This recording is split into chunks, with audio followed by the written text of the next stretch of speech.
If you're a single weeb who's ready to give up on love, much like me, or you're just looking for something to watch with that special someone in your life, here's 5 romance anime that you need to watch. Now, if you hate romance, then you'll love this romance anime because the main character hates romance too. When you think of your life, you think of maybe 3 important things to you. It could be your family, your friends, or, you know, for Anzu in Romantic Killer, it's video games, chocolate, and her cat. And unfortunately, tragedy strikes when a magic potato wizard takes all of those things away because Anzu doesn't want to focus on romance. She just wants to play video games and eat chocolate and be with her cat all day, which honestly, I understand and respect that. But in order to save the declining birth rate in Japan, this magic potato wizard takes away all of Anzu's most important things and says you need to fall in love and play this dating sim. Except the dating sim is actually real life. Yeah, Romantic Killer has kind of a weird synopsis if you look at it on paper, but the show is actually really good. Not only is it hilarious, but it does have some really solid character moments, which really helps this character-driven show to work so much better. It also leans into the dating sim tropes while still poking fun at them, which leads to a lot of the comedy and just makes it a really enjoyable show. And I will add, Romantic Killer actually has probably one of the best, like, ending 3 episodes I've seen in a while, and it tackles a really touchy and kind of sensitive topic in a really good way that I really enjoyed. Now, if you want to watch Romantic Killer, it is available on Netflix, subbed and dubbed. This next anime really is the embodiment of She's Just Like Me for real. And while Komi Can't Communicate isn't particularly a romance anime from the start, it is still about relationships, just with friends. Now, Komi is a high school student who can't communicate well with others, hence the title Komi Can't Communicate. And her ultimate goal throughout the entire series is to make 100 friends, which her classmate and first friend Tadano helps her find the confidence to do. And while we all know that Komi and Tadano will eventually get together, the series focuses more on her quest to find those 100 friends. But the time spent on finding other friends also allows for a lot of development and growth to happen naturally in Komi and Tadano's relationship. So when they do eventually get together, it doesn't just feel like it came out of nowhere and it was built up over time, which would end up making it feel a lot more satisfying. Ultimately, this is one of those shows where you will just find yourself sitting on the couch rooting for Komi to overcome her communication disorder and just cheering her on from the sidelines, because that's exactly what I did. Komi Can't Communicate is also a Netflix exclusive, and it is available subbed and dubbed. Now, this next recommendation is one that I don't see people talk about a lot, which is a crying shame, and that's why I'm bringing it up in this video, but it's Shikimori is Not Just a Cutie. Do you ever take all of the preconceived notions about romance anime and just throw them out the window? Well, Shikimori does. In a shocking twist, this anime starts with our main characters already in a relationship, so the series focuses more on their relationship together rather than the build-up to it. Which it also cuts out the typical will they won't they nonsense, which makes it so much more enjoyable because they're already together and you don't have to spend 3 seasons hoping, oh, are they gonna get together? Are they gonna do it? No? Oh, okay. Now, our main boy, Izumi, is the textbook definition of Murphy's Law, which is anything that can go wrong will go wrong. And I'm gonna be honest, this man has just been through it. Like, he has been through so much. Izumi-san! Shikimori-san.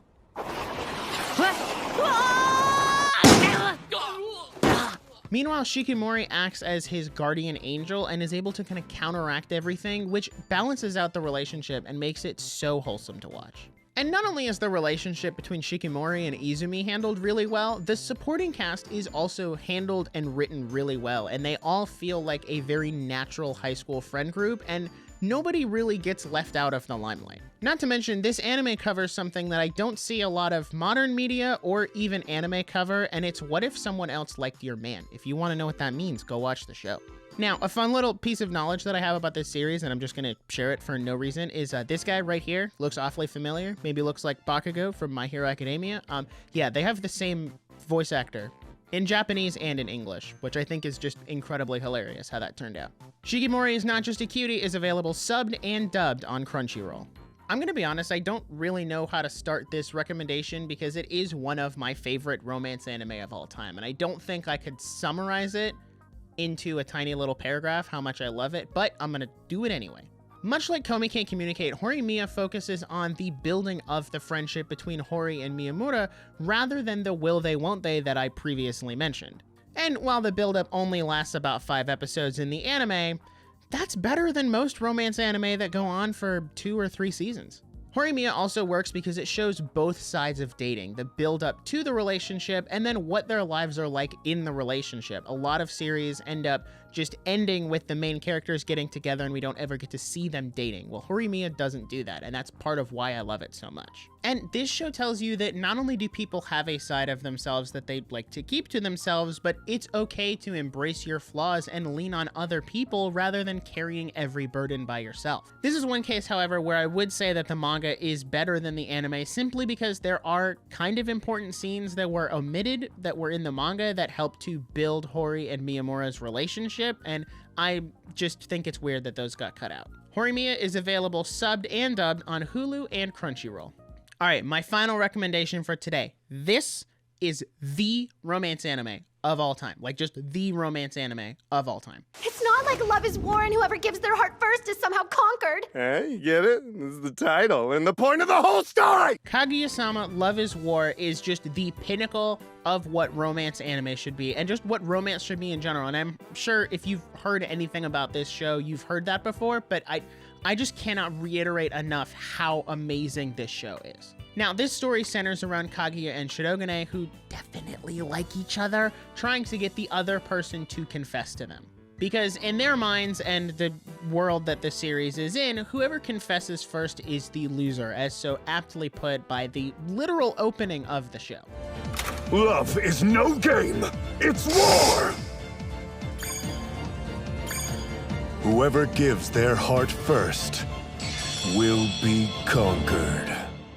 Now, I will say, this series does lean into the will they, won't they a little bit more, but it does it in the right way. It doesn't rely too much on it, and it makes it almost funny and hilarious that they're not together yet, but it also still gives that time for them to build their relationship before they start dating. Now, not only are Kaguya and Shirogane really good main characters, the supporting cast is also really good. With the other student council members, you have best girl Hayasaka. Hey, hey! I mean, the list just goes on of great characters, and I think they're all great. And maybe that's a little biased, but I think they're all great.